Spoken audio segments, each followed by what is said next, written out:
right. I'm very excited to welcome our keynote speaker today because it's just, I've been a big fan of his work since I first read his short story collection a couple of years ago. And it's been very exciting to have him as part of our conference and as our McGlynn contest judge. Rion Amilcar Scott is the author of the story collection, The World Doesn't Require You, a finalist for the Penn Gene Stein Book Award and winner of the 2020 Towson Prize for Literature. His debut story collection, Insurrections, was awarded the 2017 Penn Bingham Prize for debut fiction and the 2017 Hillsdale Award from the Fellowship of Southern Writers. His work has been published in places such as The New Yorker, the Kenyon Review, Crab Orchard Review, Best Small Fictions 2020, and The Rumpus, among others. His story Shape Ups at Delilah's was published in Best American Science Fiction and Fantasy 2020. He was raised in Silver Spring, Maryland, and earned an MFA from George Mason University, where he won the Mary Roberts Rinehart Award and a Completion Fellowship and an Alumni Exemplar Award. He has received fellowships from the Red Loaf Writing Conference, Cambilio, and the Colgate Writing Conference, as well as the 2019 Maryland Individual Artist Award. Presently, he teaches creative writing at the University of Maryland. You can find him on Twitter and Instagram. Please welcome Rion Amilcar Scott.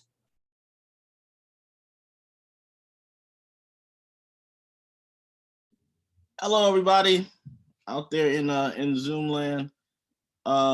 Really gotta say it again. Really wish we were in person, and we could I could talk to you and shake your hand and give you hugs and all that good stuff. But this is the world we live in right now. So I'm here. So I'm gonna share some thoughts on today on art and the context that we find ourselves in as a society and as artists. This I call this what the world requires of you. Yeah, so I'm just gonna go ahead and get into it. So picture a man by the ocean on a beach. The water is rough, angry about something. It's in West Africa, perhaps, and the water still rage at being the unwitting accomplice to the greatest crime in human history. Or maybe the ocean's concerns are more immediate. The floating continents of garbage that pollute its system, the dying wildlife poisoned and overfished, its rising temperatures and the resulting volatile weather, all the fault of negligent humans who muster only a shrug. The waves lick up at the foamy flames. The children dash and get a kick out of being knocked down. The adults too. The man, let's imagine him a great artist, a poet perhaps. Inside him is the most beautiful, world-bending book. It's impossible for one to read it without being changed. For an individual to dive into its pages like so much water and emerge a new creature with new eyes. But that book doesn't exist yet.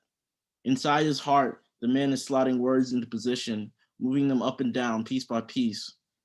Before the man enters the water, as he imagines the words, he also imagines the book passing from hand to hand, and those open to it don't become beings of light, but slightly brighter. And in their collective glow, that is enough.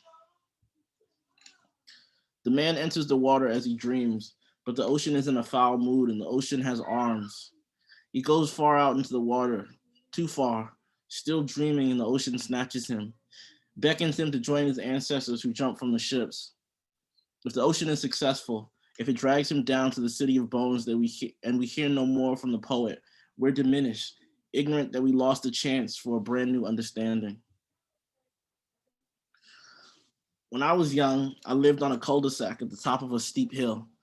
The driveway leading to the cul-de-sac is also somewhat steep, and on the back of my left calf, there's a long scar from the time when I was about 8, and my brother told me he would give me $1 if I rode my bike down the driveway and around the circle at the cul-de-sac center a certain number of times. I lost control of the red bike, and in the middle of the first revolution around the circle, Right where I began thinking, I'm doing this, I ended up in a neighbor's yard. Instead of giving me the dollar, my brother cleaned my wound. I take pride in that scar, but it's still a wound. My last name is such a wound. The pride I feel in it is entirely that it connects me to my father, my brothers, my mother's aunts, uncles, my grandmother, and grandfather I never met. Honorable people I took pieces from to in part build me.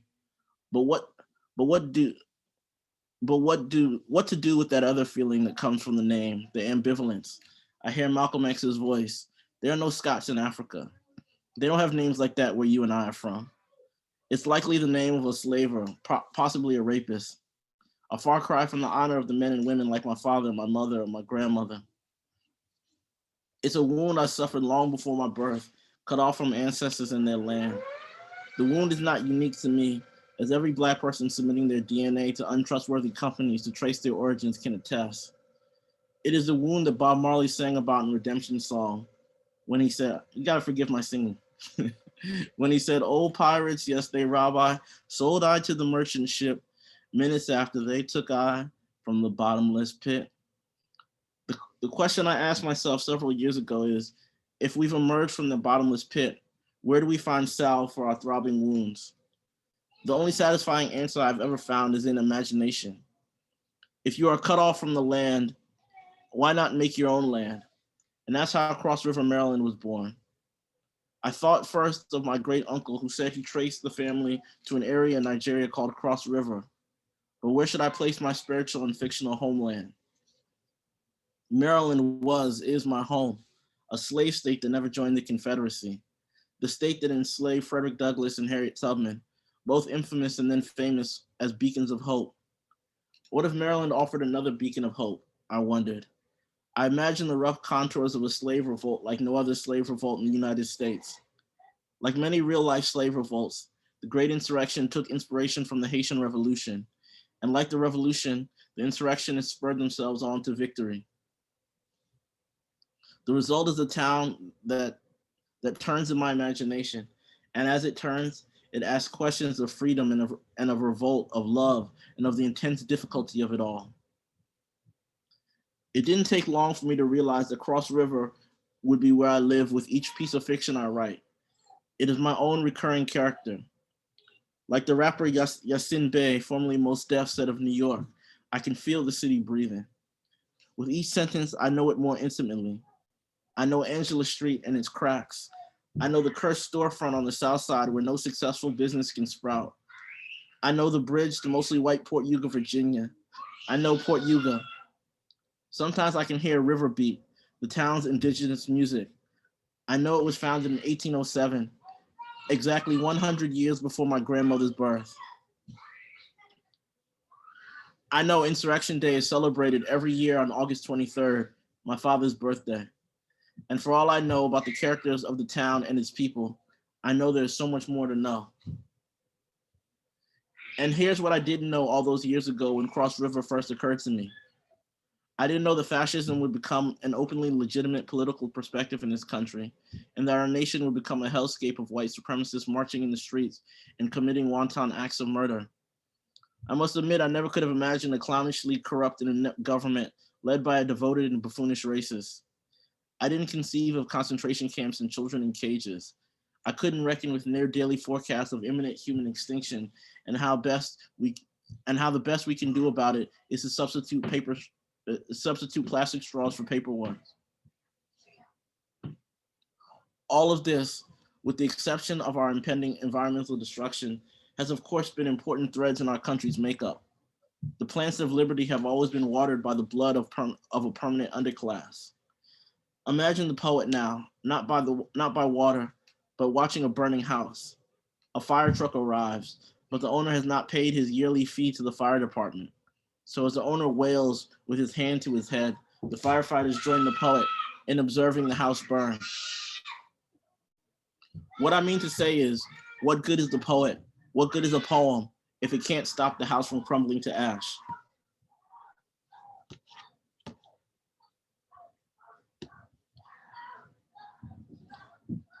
Rapper and film director Boots Riley once said, these businesses that love paying minimum wage ain't gonna let you take their shit unless you show in a gauge. If you do it by yourself, they're gonna put you in a cage. If you in a rage, please meet me on the same page. Please forgive my rapping as well. Despite the hyperbolic mention of a gun, this line is not a call for violence, but rather a call for the listener and the entire working class to take collective action to make their workplaces fairer with decent pay and more dignity and power afforded to the worker. The rapper has spoken and written elsewhere about unionization as a crucial first step for the working class to begin fairly sharing power with the ruling class. In Riley's directorial debut, Sorry to Bother You, a movie he describes as an absurdist dark comedy with magical realism and science fiction inspired by the world of telemarketing. Spoiler alert, the richest man in the world turns people into horse-human hybrids, hilariously referred to as equisapiens, to increase their productivity, thus increasing his profits. This is an absurd conceit, a speculative element far outside the bounds of our current world, though I don't doubt that the rich would attempt to do something similar if they could. But it speaks the reality of asking a worker to somehow make a living out of $7.25 an hour and a 40-hour work week, or the absurdity of asking a college professor to cobble a living out of $2,500 per class per semester with unpaid summers and no health insurance, the current reality for many adjunct lecturers toiling in the nation's universities. No, workers are not literally turned into beasts of burden while teaching 6 classes between 3 colleges, but Riley's equisapiens evoke the feeling of exploitive overwork and lays bare the ways in which it makes us lose our humanity. When I sat down to write the novella that ends my second story collection, The World Doesn't Require You, I wanted to write about loneliness. I titled it Special Topics in Loneliness Studies and set it at a college. A fired academic returns to live in what used to be the morgue of the college's old teaching hospital, and he stereotypically, I'm never going to pronounce that correctly, teaches classes in a futile attempt to somehow overthrow the university. His plan makes sense only to him, and even though his classes are not officially offered by the university, his courses are always filled with an overwhelming number of students. This touch of fabulism is not how my 10 years as a full-time contingent faculty member looked, but it is certainly how it felt. As a lecturer, a full-time faculty member on a year-to-year contract, my position was a step or 3 up from the adjuncts in terms of pay and stability, but still a position of powerlessness. From the first moment of my first class to the final moment of my last, I remained overwhelmed with too many students, 4 or 5 classes a semester with 25 to 27 students, and too many papers to grade, literally thousands of pages of writing each semester. It's a situation that benefits neither student nor teacher, who barely get enough one-on-one time for class to be worth it. As a matter of fact, the only ones who clearly benefit are the coffers of the university and the university system, who extract thousands of dollars per student, throw them into overstuffed classes, and then brag about offering a world-class education. As a lecturer, I was part of a nationwide crisis in higher education. Even as college costs increase, universities have reduced tenure and tenure-track jobs and relied on these lower-paid contingent positions as a way of cutting costs and concentrating power with the administration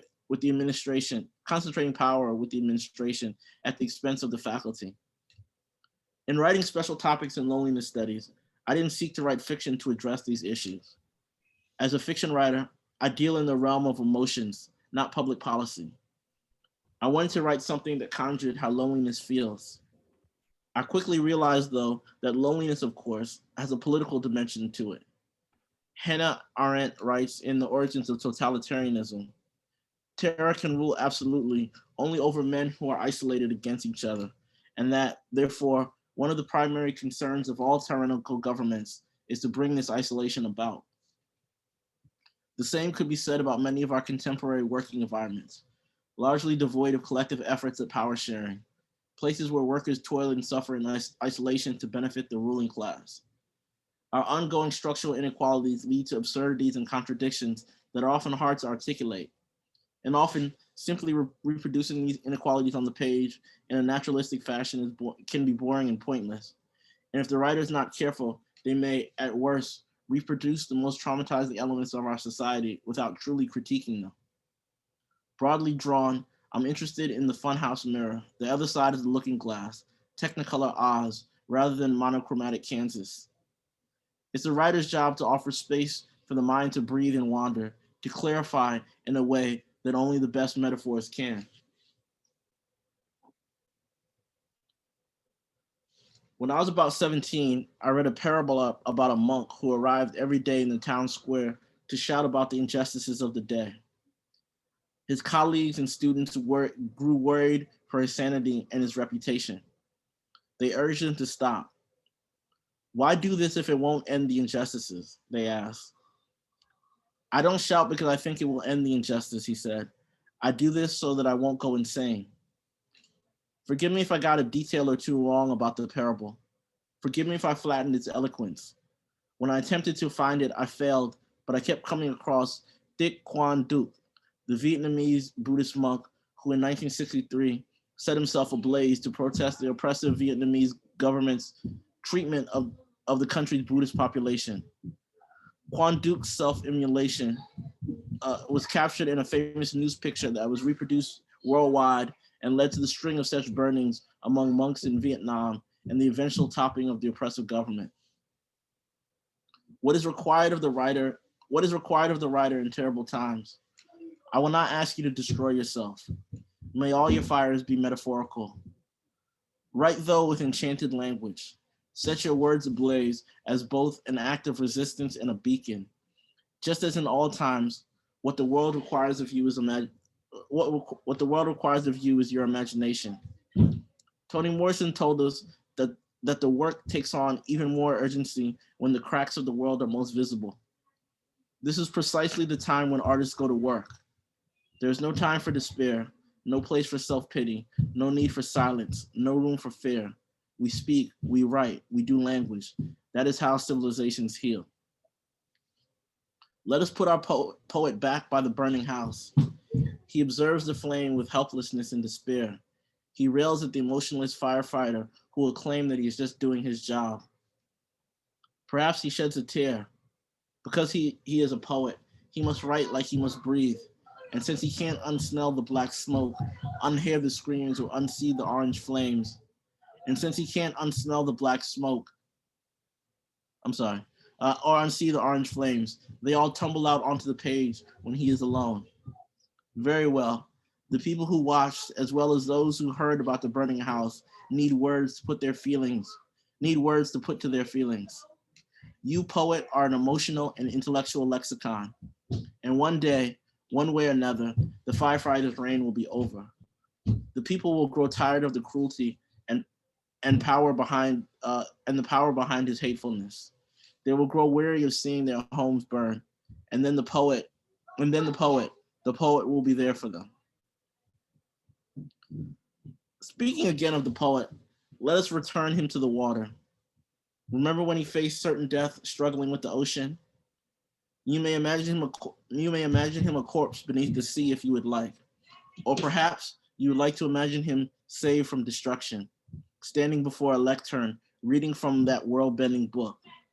Or you can imagine him at his sacred writing desk, attempting to burn and bend the world once again. It's entirely up to you.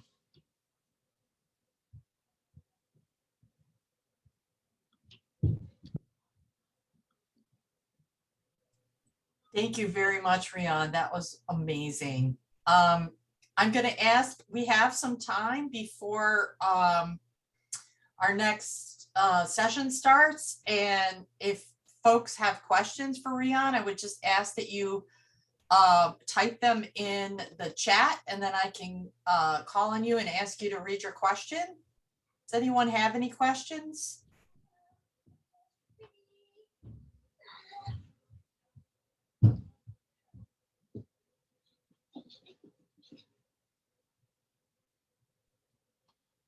Is there anyone who has a question?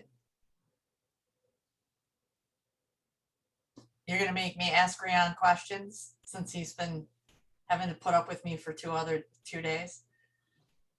All right, well, I will get the ball rolling. So please type your question into the chat if you have a question for him. Logan has a question. I think there's one from Chuck Maines too. Okay, excellent. All right.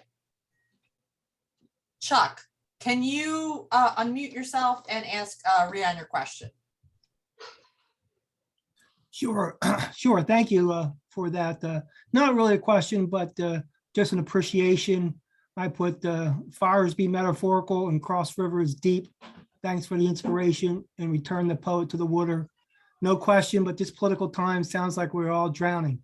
Any other comments? And thanks again for your presentation.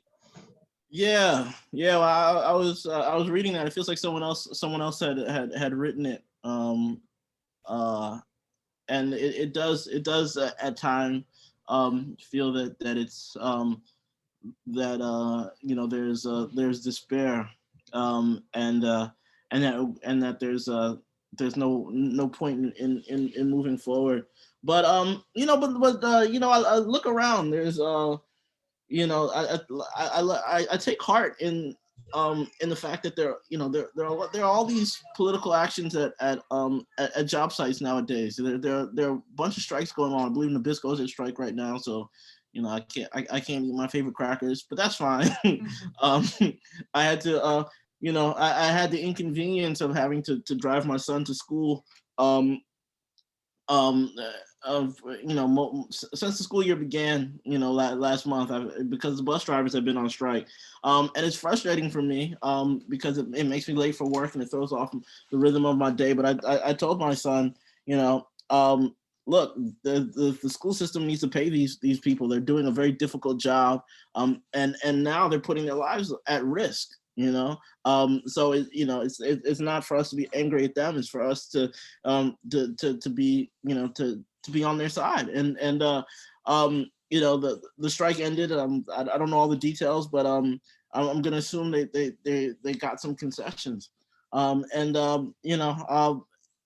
It's all about just continue to push. As long as we're alive, we have to continue to push. And as artists, our work is not going to end injustice, but it's going to give people ideas, give people ways to define what they're doing.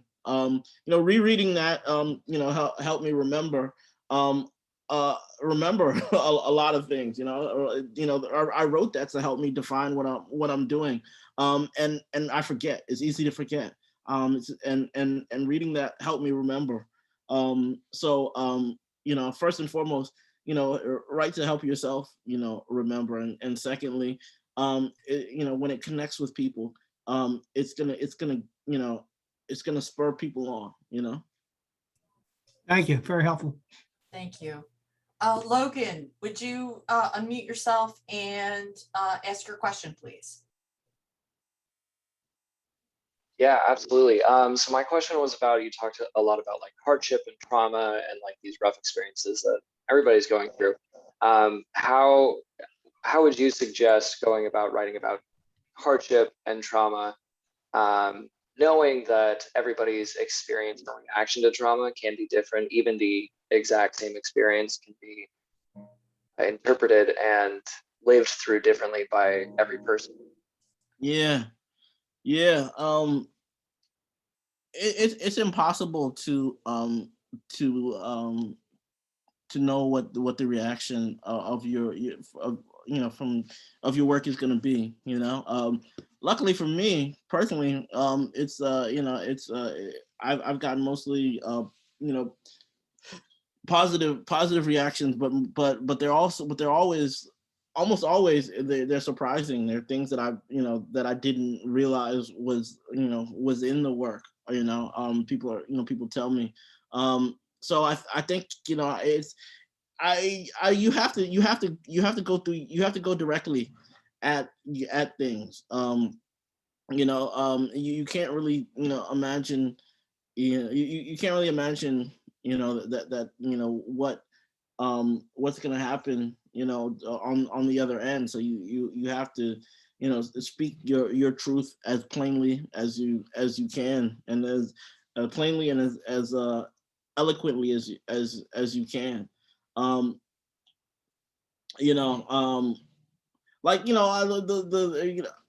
think the concept of trigger warnings is popular now. But the plain fact is, you don't know what other people's triggers are. Someone who's assaulted, it may not be an assault scene that triggers them. It may be the smell of a particular type of cologne that the assaulter was wearing. A friend of mine told me, had a difficult childhood. She's triggered by people walking around at night, not the things that directly harmed her. But I say all this to say, not that you shouldn't take care, right? If you're writing outside of your experience, as we all have to. That's what if you're writing fiction, that's what that's what fiction requires, writing outside of your experience. You have to get an understanding of the experience that you're writing about. And you have to have a real understanding of it before you approach it. So it's a matter of taking care, but also going directly at your concerns. Everybody has to write about their obsessions, whatever those obsessions may be.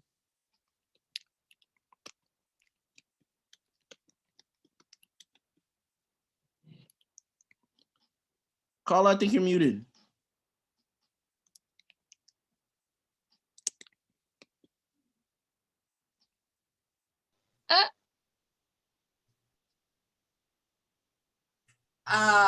Yeah, There you are. Can you hear me now? Okay. Yeah, we can hear you. I'm not sure what's going on.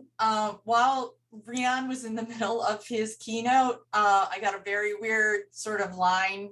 Somebody was trying to get into the Zoom room, and then I didn't let them in, and then a couple of other people came in. I apologize. My screen is all frozen, and I can't, I don't have control over, I can't scroll through the messages.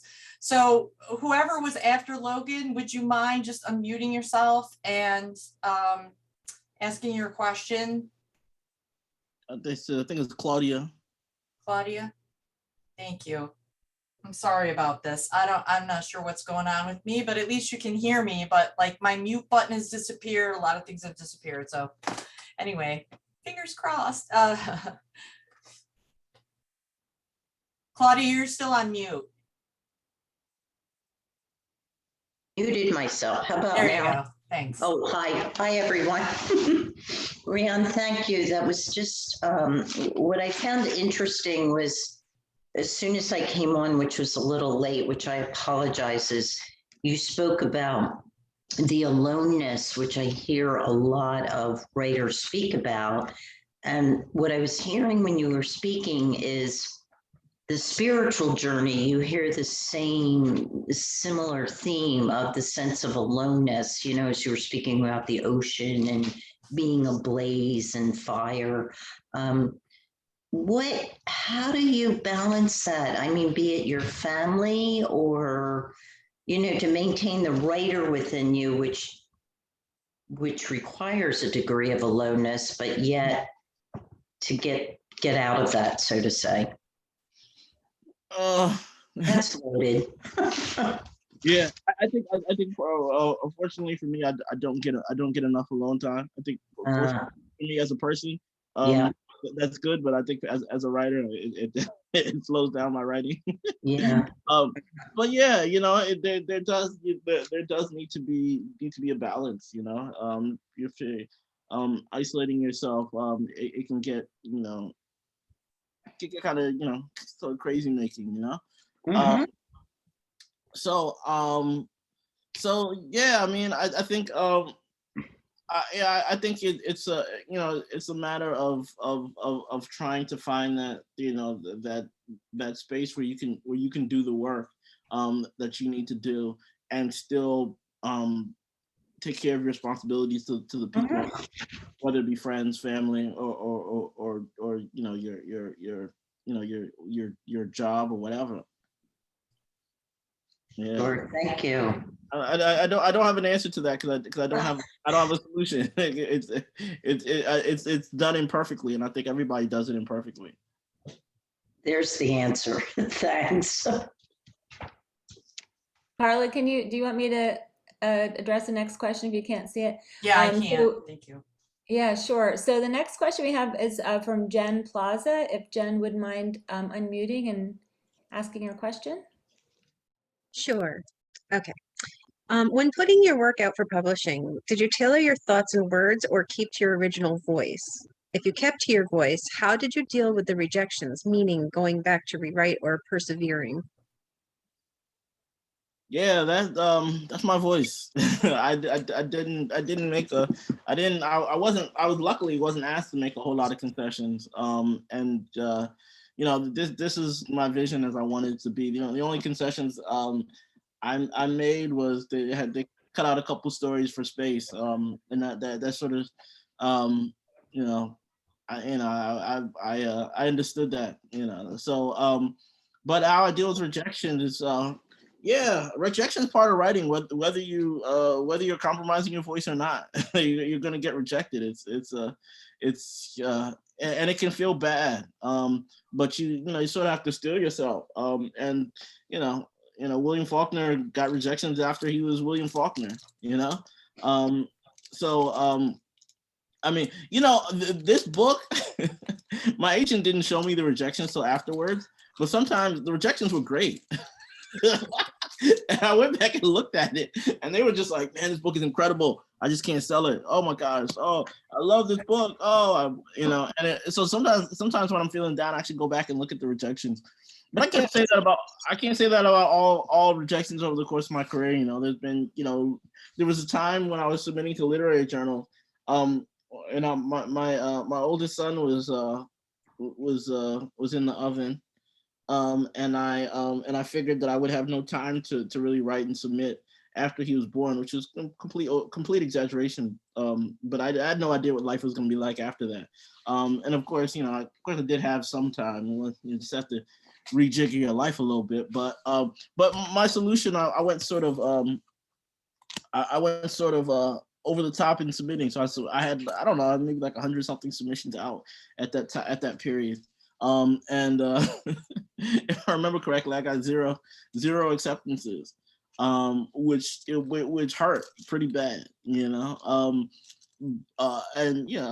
so it's about, and sometimes you have to ask yourself, am I being rejected because they don't understand me, or am I being rejected because the work needs some love? It's a you have to develop a sense in understanding, and developing. You have to develop an understanding of that, of your own, and some standards of your own. And you'll find that sometimes, your work needs to be. You need to go back at it. But I wouldn't suggest ever compromising your voice. Thank you. Thank you. And I thought maybe jump to Katrina Gomez-Starr. Would you mind unmuting and asking your question, please?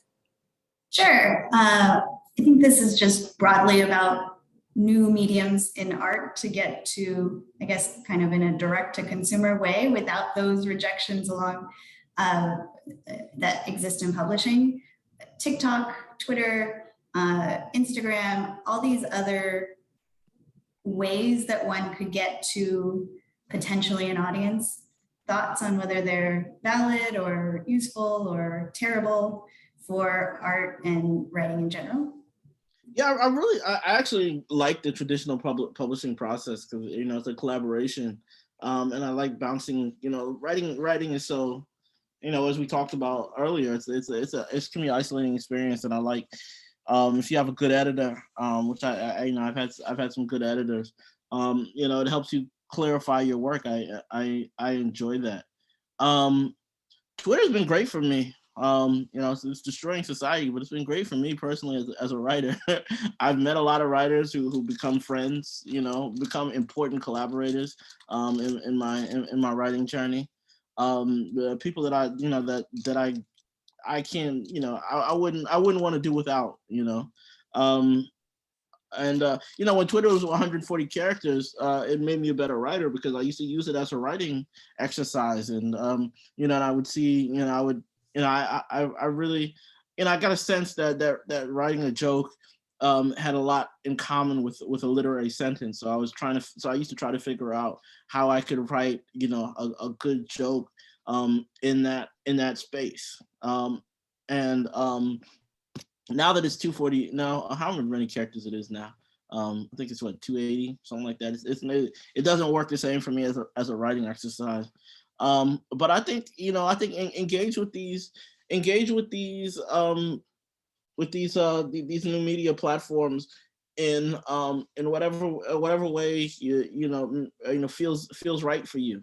I don't think writers should feel like they have to be on these platforms. There are a lot of good and successful writers who are not reachable on these platforms.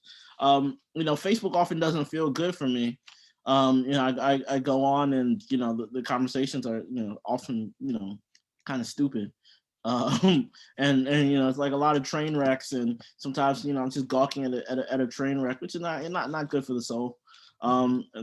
Twitter as well, now there's a train wreck of Bad Art Friend, if you guys have read that, and I've been rubbernecking at that, and it's not good for the soul. It's always good to step back from these sites because people who are running them are not your friend. They're taking your information and making a whole lot of money off of it that you don't see. So engage with it in a way that's gonna make it it's gonna be beneficial for you, and then step back. And I think the book is so durable. Amazon tried to kill it with Kindle. It survived so many murder attempts over the centuries. It's not going anywhere. It's a great technology. I hate reading stuff online. I think I fell in love with the book, and I'm glad it's not. I'm glad it's not going anywhere, even if we have these new mediums. Thank you very much. And probably I wanted to see if Kathleen might be open to unmuting and asking your question, please. Okay.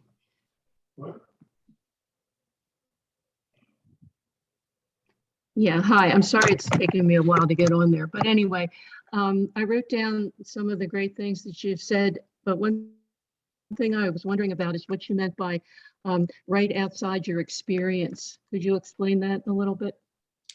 Yeah, I think anytime you're writing, different gender, different race, different class, any of these things that we define ourselves with, then you're writing outside of your experience, and that's and that's what's required of fiction. I don't think I don't think my fiction would be compelling if every character was a middle class black guy from Silver Spring, Maryland. You have to have other people outside of that experience. So that's basically what I mean. I mean, even something as simple as writing someone who has another career, a different career, is outside of your own experience. Thank you for that. And I think most of their comments seems more, you can just read the chat, they're just more, complimenting your wonderful words and work. Does anybody else? Yeah, go ahead. There's a question here from Linda about any satires I had in mind when I wrote. Oh, thank you I missed Linda. Sorry, Linda. Let's see. I don't recall any particular satires that I had in mind. That I mean, there was this there was this song. I remember when I wrote the first time I wrote Roll Into My 6-4. There was a it was when YouTube was new, and there was all this and there was all this like people used to put up all these videos, and they were low quality. But a lot of it was dealing with a lot of there was a lot of racial satire. So some of it very crude, very crude, and I didn't realize that that I was that our society and myself personally was engaging with something new. I was just like, why is all this racial satire out nowadays? And so it was almost like not like a train wreck, but it was kind of like this weird. I don't remember if you guys remember the early days of YouTube, when people started putting those videos. It was wild. It was weird. And there was a song called Fry That Chicken. And it was this video where this guy dressed in drag was singing, a black man dressed in drag was singing about how much he enjoyed frying chicken. He had children, children at the table, waving their chicken wings around, and fry that chicken, and it and it was like, is this guy? I just like, is this guy engaging? Is he being satirical? Or is he just reveling in these stereotypes, because he knows it'll get him views? And then this rapper, his name is NY Oil, and he was, unbeknownst to me, he was actually a rapper who had success in the late '80s, but he had changed his name and he changed his rap style and he came back. And he wrote this song called "You Should All Get Lynched," and it was in response to this. Fry That Chicken, partly in response to Fry That Chicken, and what he saw is a lot of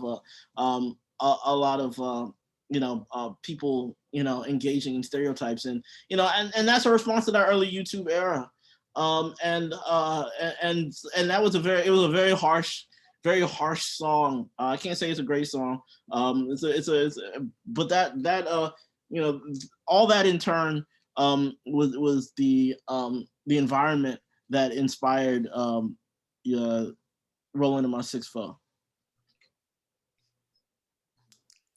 Thank you. And did I miss any other questions? I have one final question. Oh, wait a second. I'm sorry. Boondocks comic strip is also something that inspired my satire, Invisible Man. Which is, people don't think of as a satire, but it's incredibly satirical. I'm sorry, Colin. No. I just have sort of a nerdy academic question for you. I really appreciated what you said in your keynote about the state of academia, and I really appreciate that a lot. And so now I'm going to ask you a question that's probably ridiculous, but I just was curious, like when I first read your short story collection, I thought about Faulkner, of all people, a little bit because of his, and I'm never going to pronounce this right, Yapthanaquah County, my gosh. Yeah, I can never pronounce that. Yeah, so anyway, forgive me, all of you. But did you think about that at all? Or like, do you think about your own work in conversation with that and like what that might mean at all, or is this just a ridiculous, non sequitur kind of thought on my part? No, I definitely do think of that. That's it's a tradition that Faulkner didn't start, but he was very very influential, and I think that I do think of that. I haven't read enough Faulkner, but I've read some. And I do appreciate his sentence structure and all that. But there, I think there are a lot of southern towns in literary fiction. Randall Keenan's work. If you haven't read, I don't think enough people have read Randall Keenan. Toni Morrison has several towns that she has invented. They don't travel book to book, but yeah, I do feel myself in conversation. Marquez, again, an author I haven't read enough of, but I've read some and have enjoyed. and do feel my work is in conversation, at least with the stuff that I've read. Awesome, thank you. Are there any other final questions for Rhianne? All right, well, I think what we're gonna do is, because I think I may have gotten hacked. So I think what I'm gonna do is I'm going to close down the Zoom room and cross my fingers that I will be able to reopen it. If I can't for some reason, we will send everyone a new link in time for the 11:15 Hey, panel. Carla, before you shut down, maybe we can do this, and Lena's Okay. on here too. We have a landing page here. I'm going to put it in chat. And basically, that is where we can make any amendments. So let me just put this in chat quickly. So that's your landing page for the day. So that page has the links to all of the sessions throughout the day. So hang on to that. If for some reason we need to change this meeting invite, Lena will update that link. I'm hoping that just stopping this meeting and restarting it will get you back on track, Carla. But so if everyone could just grab that link from chat and keep that throughout the day for reference, that would be the most. And also Lena, all of you should have Lena's email address. So she is also monitoring her email throughout the day and can answer any questions you might have. So thank you so much for coming this morning, and we'll, fingers crossed, technology will smile upon us after. Yes, yes. So thank you, Rhianne. This was amazing. I've so enjoyed our time with you and getting to hear you speak and all of your terrific comments about everything. And we'll get to see you again at 5 o'clock at the McGlynn reception. So thank you for everything. And thank all of you for coming this morning. So we'll see everyone hopefully at 11:15. So. All right, thanks a lot. All right.